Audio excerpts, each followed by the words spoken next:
Never gotten quite such an applause before. I've done a lot of things, but this is the first time I feel like I've done something worthwhile.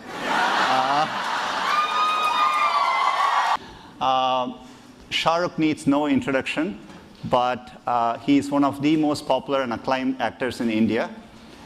He has done a lot of things. He's not just an actor, he's a producer, he's a philanthropist. He has been given the Padma Shri Award by the government. He has starred in over 50 films, started his career in 1992 with Deewana. Most of you probably know this better than me. And he has also won the UNESCO Award for all his philanthropic work as well. They had a great show last night. A bunch of my friends were there. And Shah Rukh just told me it was their last show. And so they partied hard late last night. So he's probably a bit tired, but I'm very, very glad he's here. So let's welcome Shah Rukh onto the stage.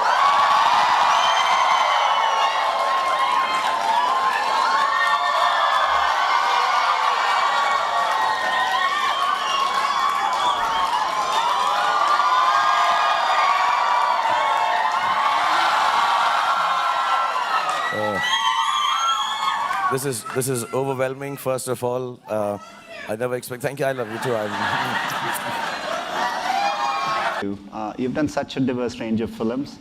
What's the most challenging role you've done? Why? Can you talk a little bit about that? It's always the next one. Yeah, it's never the one that I've done, because if I've done it, then it's over and done with. And however badly I may have done it, but it's no longer a challenge. An actor, I don't know. No role is difficult because I don't, I don't have a method that I follow. I just take instances from life, meet people, and I meet so many people, and I love people.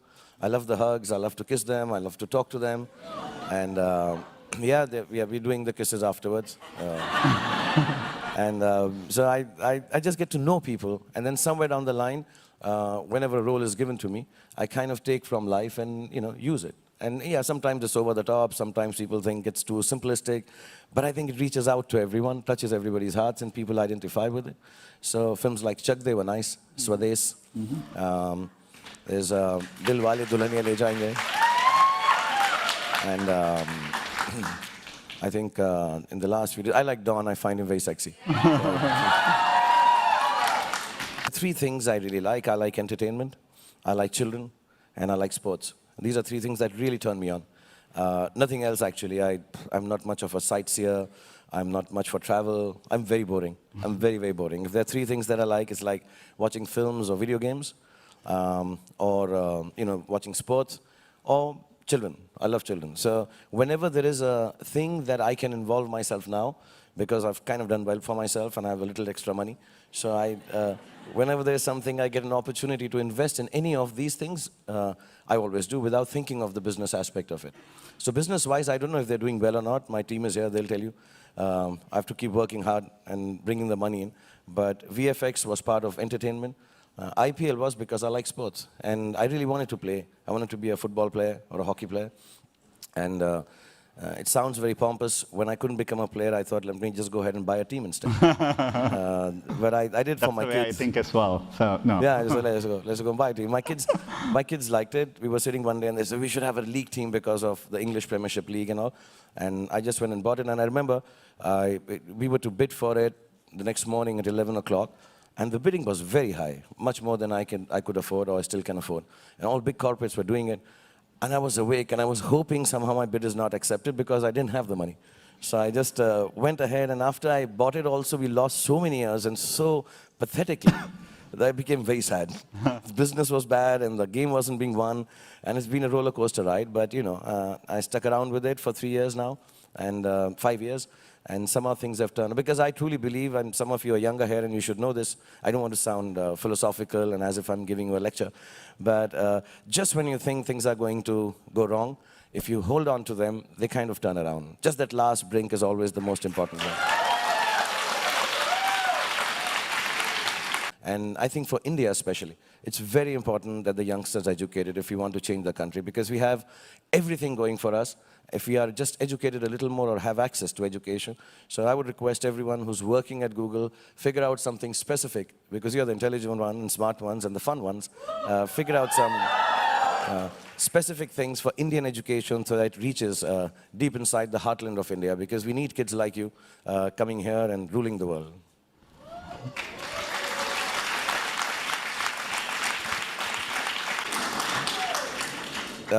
Deepika, as you all know, started with Om Shanti Om. So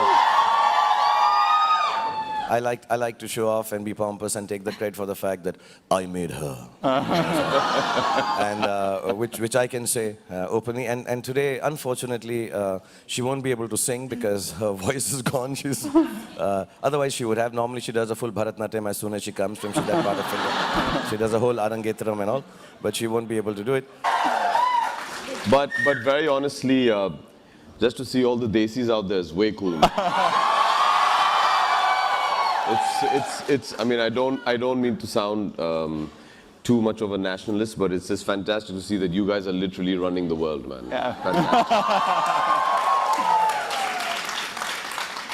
So we do take questions which people have all submitted both internally and externally. And the most popular question was, throughout your career, who has been your inspiration for each of you and why? So if you could talk about that. Me? Yeah, my eternal inspiration has been. Yes, for me, it's always been my father, and in whatever I do, anything that, yeah, I love him too, and he's actually very jealous that I'm here today. Yeah, he's more of a computer geek than even me, so actually. He must be blogging right now as we speak. So yes, it's always been my father. I think just for not just his professionalism, but just the kind of human being that he is. You know, his sense of morals and values are things that I've always admired, and I aspire to be like him. And whatever I do in life is always for my parents. And so they've you know, I think my parents have been my inspiration always. No, I get inspired by, I've always said this, and it may sound a little strange, but I get inspired not by special people, I get inspired by ordinary people. I find it is special, it's not special to be special, it's very special to be ordinary. And I see people who achieve so much with such little facilities at hand. I get very inspired by that. In terms of big people, of course, my parents died early, so, but they were very good teachers. So some of the people I've liked may sound a little odd, but Muhammad Ali, I like the boxer. Oh, there you go. I really get inspired by his story. I get inspired by the story of Mother Teresa. And I've never had the opportunity to meet either of them, but whatever little I've read, and I make it a point to read about them. And that's why maybe sometimes I come across a little arrogant, because of Muhammad Ali, not Mother Teresa.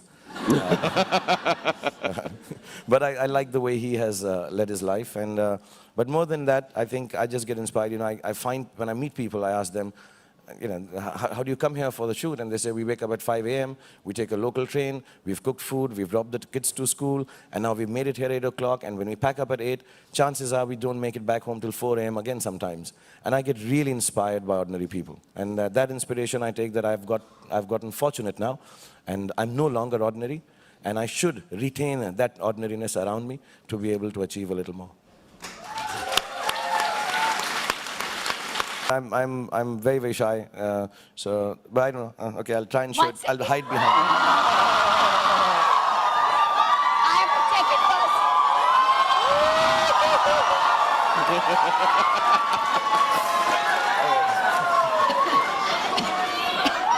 first. I'm sorry, I'll start blushing and all.